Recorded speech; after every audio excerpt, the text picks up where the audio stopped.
Hi, I'm David Johnson, and you're listening to Verse by Verse. When you come across a word you don't fully understand, where do you turn? For those of us who are a little older, the dictionary is probably our first thought. For those who are younger, the first thought may be, let me Google that. Whichever way you search, you usually find that words often have multiple definitions, and you still have to figure out which one is best to answer your question. But sometimes, the way a word is commonly used may not square with what the word actually means. For example, if you look up the word heaven, you will find it described as the abode of the righteous after death, the place where good people go after the end of this mortal life.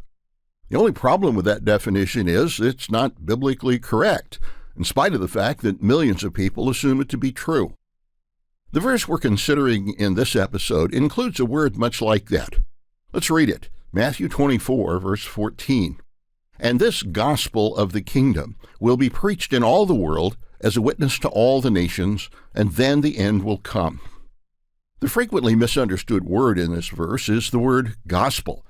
If you look up that word, most sources will say it refers to the story of the life, death, and resurrection of Jesus.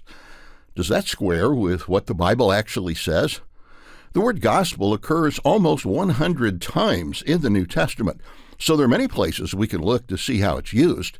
The first time it occurs is in Matthew 4, verse 23, which tells us Jesus went about all Galilee, teaching in their synagogues, preaching the gospel of the kingdom. But how could Jesus tell about his death and resurrection when his work was just beginning? And why did he call it the gospel of the kingdom? As we look further, we find the book of Hebrews even tells us the gospel was preached to the people of ancient Israel during the 40 years they wandered in the wilderness. How could they be told about the life, death, and resurrection of Jesus 15 centuries before he lived, died, and rose? People are sometimes confused because different descriptions are connected to the word gospel. Gospel of the kingdom of God, gospel of Jesus, gospel of your salvation, gospel of God, and so on. In fact, there are 12 such designations in the New Testament. All of those other descriptive phrases show us different aspects of the one gospel.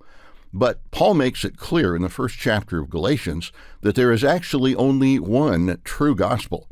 And in the epistle of 2 Corinthians, Paul warned believers not to carelessly accept some other teaching that might be called a gospel, but was actually a false gospel. That makes you think that maybe we should be careful about that too. The Greek word, which is translated as gospel, is a word that simply means good news. Therefore, the phrase gospel of the kingdom means the message Jesus went about Galilee preaching in the synagogues was a message of good news about the coming kingdom of God. If you'd like to know more about that kingdom and why the gospel of the kingdom is good news, you need to read our booklet, The Mystery of the Kingdom. The show notes will show you how to download your free copy.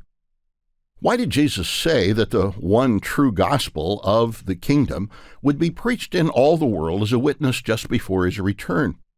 His disciples had asked him what the sign of his coming would be, and he was giving them an honest answer. People have been preaching about the life, death, and resurrection of Jesus for centuries. That wouldn't be much of a sign for his disciples. But the true gospel message, the good news of the coming kingdom of God, has long been ignored. And notice something else. Jesus did not say everyone would understand and accept that gospel. He said it would be preached as a witness to all nations. A witness is one who's expected to speak a message of truth, whether the hearers want to hear it or not. Other passages show that there will be many who set themselves in opposition to God's coming kingdom. But the gospel of the kingdom promises us that Jesus Christ's return to set up his kingdom of righteousness, justice, and peace is right around the corner. And that really is the ultimate good news. Verse by Verse is a companion podcast to the Daily Bible Verse blog, which you can find on the Life, Hope, and Truth Learning Center. Check out the show notes for more.